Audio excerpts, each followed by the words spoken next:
Welcome Okay. back to Gold Derby. I'm Christopher Rosen. I'm so pleased to be joined by Matthew Goode, who plays Robert Evans on the Paramount Plus limited series, the author.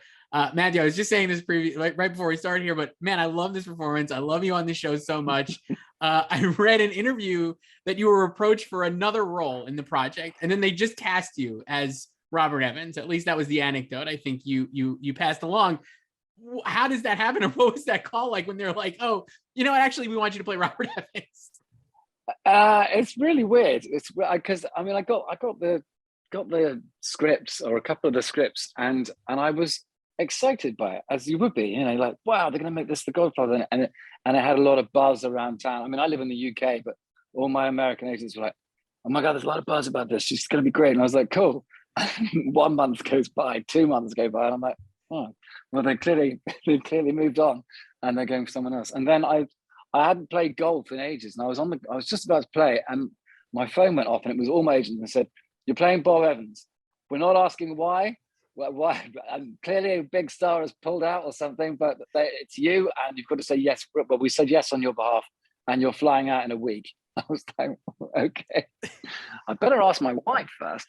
But yeah, very exciting and quite daunting as well. But it's good after when you get to your mid-40s, it's good for you to have a bit of fear in your belly, and have something that is a challenge, and you go, well, you don't always necessarily get stretched with every particular role you have. It doesn't mean that you don't put the same amount of effort into it, but this one required this one required quite a lot of work. It truly did. I guess Yeah, where do you obviously Robert Evans, a very iconic figure in Hollywood, certainly not a dearth of material about him, right? You have the kid stays in the picture. He's many books about yeah. him and stuff. Where did you start, I guess, when you were kind of researching how you wanted to do him, especially because, I mean, for everybody on the show is great. I really love the show, but you have such a high bar because you have to do his voice, which is so recognizable and clearly a challenge as well. So where did you start in putting it all together?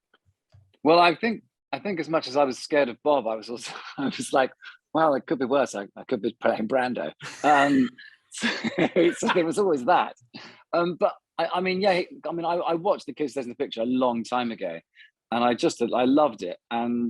But there was no point going back there because that's when he was in his 70s. So our rhythms change as we get older. So, but the great thing is about technology these days is I can go on YouTube, and there are so many wonderful interviews that he did during the 70s, and that gives you an idea. Certainly, I just rewatched and hundreds of times these particular interviews, and so that I could try to gather his cadence and his timbre.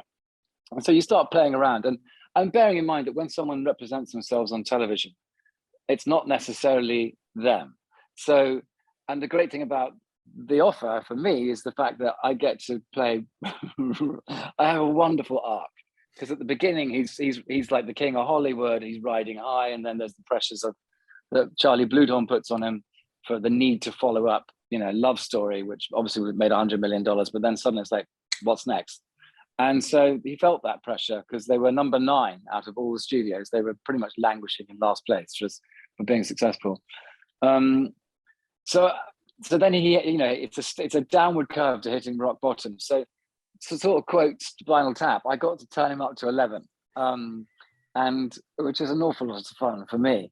But yeah, so it's a lot of hard work, and I would record myself, and I'd send it off to Dexter, and just and he'd be like, yeah, great, you can push it a bit more, and it wasn't until we started working on those first 2 episodes that he really. I've got to give him a huge amount of credit. I mean, he has a sort of superpower, Dexter. But and every single actor would say the same. He comes with so much energy and so much thoughtfulness, and he pushes you into areas that you sort of, weren't expecting to go, and even to the point of sort of like, okay, let's just throw the script out. And I mean, one of the first things we ever shot together was me. Where I'm the door to the studio comes back, and I'm there smoking cigarettes right at the beginning, and he was like, "Let's just throw the script out and let's just improvise this." And so all of that was just stuff we came up with on the moment, and that kind of fear and energy that we got from that day really helped drive me through the rest of the show. So yeah, but that, you know, the script also is fantastic. So there wasn't much of a call Right. for doing that kind of thing. But yeah. Is that, like you mentioned that, like, was that the moment then that you're like, this is gonna work, I guess? Like, because I feel like it's a big swing, right? Like, and if like it's not working, yeah, like, was that that improvised moment, or was there another moment where you're like, yes, this is actually gonna work, like I have this, like, basically? Yeah, well, I think that was the thing for me. It wasn't. I needed to. I spent a lot of time just having conversations with myself as Bob. You know, because there was if I wasn't working, I was quite a lonely job. This one, I was in the hotel on my own, trying not to get COVID. Right. So there would be oftentimes, you know, Sundays would be a great day because there'd be 3 games of football, and you'd be like, right, here we go, and then I'd get bored and a little bit drunk probably, and I'd be like, I hate you, casting. What are you talking about? You don't get smart with me, pal. I just have these conversations back and forth. So the stuff that isn't in the script. It's because otherwise, if you can only do the script, then you're sort of you could sink a little bit. So yeah, it was. But also bearing in mind, every time I come to work, I've got a hell of an ensemble of extremely talented people, and for me, the real armor is also the glasses. And once you've done all the work on the voice and you've checked out your physicality, I went, there's a great monologue of mine in episode 6, which is like 3 pages long, and so that was what I learned that first, because that allowed me to uninterrupted figure out, you know, his pacing and just how I was going to do it, really. And then which is very fortunate to have those large chunks of dialogue. I always like to start there, really, because so you learn the rhythm of the character. And then you mentioned the wardrobe too. I'd imagine that helps you too. Like the glass, he's got such a recognizable look. That's like the final thing. So what, you know, once you've done all this work on it, and then you get in and you do your costume fitting, and then you surprise yourself, and then it brings this other layer of how you're going to hold yourself, and because clothes do that, and 1970s polyester will do that to you too. And the glasses were, and actually, the glasses were. Well, I had about 20 different pairs, and I used some of them a lot more than others. But yeah, it's that final piece of the puzzle where you think, I think I can pull this off. God, I hope I can. Yeah, and people seem to like it. So it is wonderful. So much, as you can tell, I'm definitely smitten with the performance. Obviously Robert Evans, this is maybe a little obtuse, but I was like, Robert Evans obviously has passed away. If you were able to ask him anything, what did you think about what you would, and when you weren't talking to him as yourself, if you were able to ask the real Robert Evans something, like what would you have asked him? Well, within the time frame, yes, I'd like to go outside the time frame of the offer and ask about, were you that person who died, you know, over a Coke deal? Are you sure you had nothing to do with that? Cotton Club, yes. Yeah, the Cotton Club. I don't know. It's funny. I walked up to his house this morning because I had nothing else to do, and I'm in Beverly Hills at the moment. I was like, might as well go and see Bob, you know, say, because this will be the last time I'm in LA having to do anything with this project. So I paid a pilgrimage up there right at the beginning of actually filming. So it felt quite nice to sort of cap it off by going out there again. And once again, I couldn't get into the house. I tried. I really wanted to see the swimming pool and the tennis court. And, you know, because obviously the screening room's not there anymore, but I couldn't. But so once again, said a couple of words and buggered off. Yeah, no, I feel like it was a real gift to get. Yeah. But it's also when someone bestows that upon you. I mean, you know, to be cast sometimes without having auditioned and is really puts more pressure on you because you really haven't proved yourself, and that's quite a big swing from the producers who haven't. Sure. It's not like any of my other work had said, "Oh yeah, he's a shoo-in from Bob Evans." so I think I've gained a lot of confidence by someone having that much faith in me. Yeah. And hopefully I haven't messed it up. So it was great. Yeah. Sorry. Yeah. No, you go. I was going to say, did you get to, I know Al Ruddy obviously I know he talked to Miles at least because Miles is playing him. Did you get any feedback from him about like playing Bob, or like after you, like even now that it's aired, you heard like what Al has said about like your portrayal? So Nikki Toscano, who's our showrunner, said Al would like to phone you we were about halfway through, and I said, what about? What does he want to talk about? And he's just like, oh, he just wants to say some nice things. And I was like, this is going to sound really weird, but can we not have that phone call? Because I feel like I could mess with my mojo. And also, you know, it's quite a daunting phone call to take. And if I don't know, so I said no. And then I spoke to him when we were in town for the premiere. He phoned, but he's like, I want you to give me a call. So I gave him a call. We spent about an hour on the phone together, and he said a lot of extremely nice things. And I you know, I'm very, very fond of the man, I must say. And I think we've done him justice. You know, it's so amazing to have a film that, yeah, it's about the actors and everything else, but it's nice to put the spotlight on physical production for once. And particularly to shine a light on when you think about how many producers make films these days he was just him. Now it's like 9 execs and 15 other producers and subsections and whatever. So I'm obviously aware that there is certain people. I know that Peter Bart have written things saying this didn't happen and blah blah blah, and which fits very neatly into what Bob always says, that there's the truth, there's your story, there's my story, and then there's the truth. But I do feel like you can't write off a lot of what Al is saying because he's 92. I think if you're on a set, you're trying to put out fires with a mob, I don't think you're telling a lot of people about what is going on. And so when other people are sitting around saying, well, I don't remember that happening, I think it's because he didn't want anyone to know.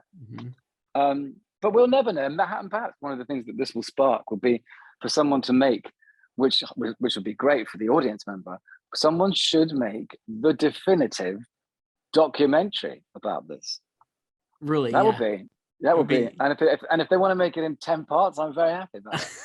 You could come back. I was going to say, do you want to do a Bob Evans cinematic universe? Because there's a great book by Sam Watson, I think, called The Big Goodbye, which is all about the making of Chinatown. And it's great. And Bob Evans is like a huge figure in that as well. So it's like, if they ever make that into a thing, they should give you a call to bring it back. Roll Bob out again.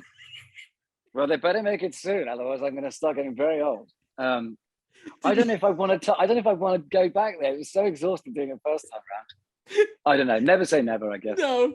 Do you have, like, you obviously mentioned, like, the show is about the making of The Godfather. What was your, I guess, relationship? I'm sure you've seen it obviously a million times, like probably everybody else. But how has your appreciation of the film changed having done this show? I haven't watched it since I've done the show. I watched it prior to, and I'm always, you know, there's always the side of the older I get. And obviously, having been in the business for a while, I'm not necessarily drawn to performance always, or I will be in certain points. But I sit there and I go, wow, look at how that shot was constructed. I never saw that before. Like there's an old woman in the. You start to see a bit more of the picture, rather than, oh, look at Al. But there's certain scenes which just, you know, it's the way that Coppola creates the tension. Like, I mean, the McCluskey scene is just so classic and so wonderfully shot and evocative, and the lighting, I think, is one of the great stars of that film. But it's an interesting point. I should go back and watch it and see if there's little moments that I notice again now because of what we've done. That'd be interesting, an interesting exercise. Did you have a lot of, like, how much of a fan were you of this era? Obviously, I think this is like a legendary period in Hollywood, certainly with like this film, and like you see, like all these Paramount films are incredibly classic films, like Love Story and on down the line. Like, how much of a, like, at the risk of being like, how much of a fan of this era were you, I guess, before doing this? And, like, you know, what was, like, how much did you know about the history just in general of Hollywood at the time? Well, I mean, I read a few books, you know, like, you know, Easy Riders, Raging Bulls and things like that. So, but I didn't study it as like a, you know, like I had an essay to write about it. And I've certainly never felt like, oh, I must tick off all these films. I mean, I remember being quite young and watching Harold and Maude and just thinking it was a great film. And then my appreciation of actually Bob's taste is now on a higher level, because really and truly, he was making films that no one else would have touched back then, and even now, and certainly not now. I mean, you try and make Harold and Maude now, people would just be like, yeah, no fucking way. So yeah, I mean, so I am a fan because it was the kind of one of the golden eras. I still haven't watched Rosemary's Baby though. I don't like disturbing films. It's not my thing. I'd rather watch something with John Candy in it. Yeah, great Quite outdoors, frankly. maybe. Yeah, why not? I mean, so like I was talking to one of my colleagues before we started this, and he was like, please tell him I think, you know, Matthew gave the performance of the year on television. I feel like you've gotten a lot of people who are really excited about this performance and your work in this show. Have you gotten a compliment that you are like, oh man, that was really cool, like to hear from, or just in general feedback from this performance? Because it really is it's so fun, because like you said, it's so much fun, and then you get to do this whole like downward spiral. The arc is like really meaty as well, so it's beyond, it's like pretty meaty. It's like a really, really great full-bodied role, and you're killing it. So I guess like what's a great, like, what kind of feedback have you gotten that you were like, oh man, this is really great? Well, I mean, I got some nice feedback off. It's nice when you get feedback from your own castmates. So I got really nice stuff from Colin Hanks and Bern Gorman, you know, actually when you're doing it, and from Miles too. And I would say the same about many of my other co-stars performances. Where it was a joy to be at work. I mean, obviously we got with COVID, everything going on. We know how lucky we were to have a job, and never a greater time to look around and go, we're really not saving lives doing what we do, but let's just have fun taking this seriously. But I'm not on social media, so which is probably a very good thing.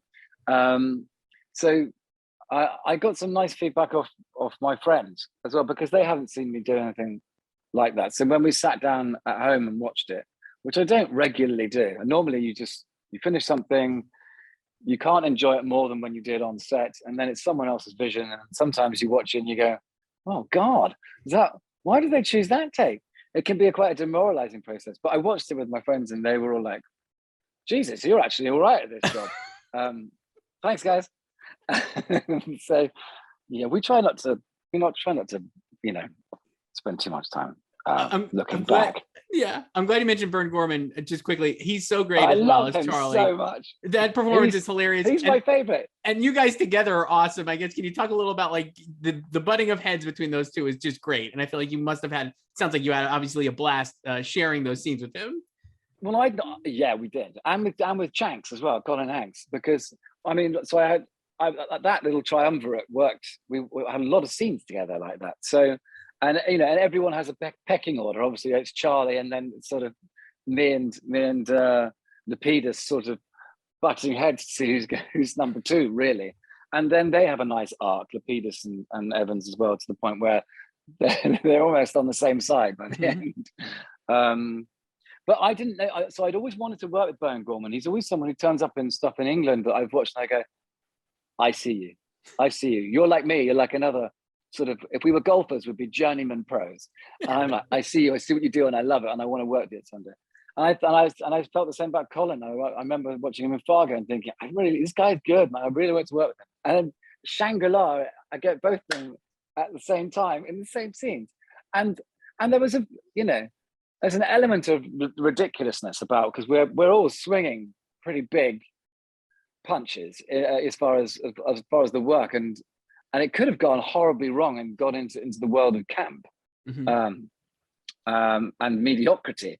And luckily, the skill of those two performers, I think, I know I appreciated it a huge amount. The fact that you can turn your emotions and everything up to 11 and keep it very, very truthful, which is quite tough when you've got such big eccentric characters. But as I say, the level of the writing was so good and the story is so evocative that I think it kept us in check, just about. Yeah, no, I think so. And I mean, I think that's what makes the show so great, is that you have, like you said, like everybody's like, it's a tightrope, and it's like you guys are really nailing it the whole time. And even like, but even beyond that too, the arcs of the characters are great. Like even like Lapidus, the Colin Hanks character, that could have been easily a one note, like mustache twirling villain. And he had so much depth later in the season.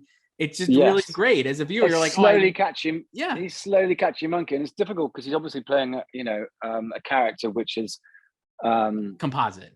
A composite, exactly, because of time and money and all sorts of constraints and stuff. But I thought he was wonderful, and I had a point and it's gone. Flown. It's because I interrupted. Flown out of my head. No, it's okay. It's probably also because it was not rooted in anything particularly interesting. I'm sorry about that. That's fine. This is great. Matthew Goode. We could wrap it up here. Plays Robert Evans on the Paramount Plus series, The Offer. Highly recommend. It's a great performance. Thank you so much, Matthew. Appreciate it. Thank you so much, Chris. Have a really wonderful day. Thank you too.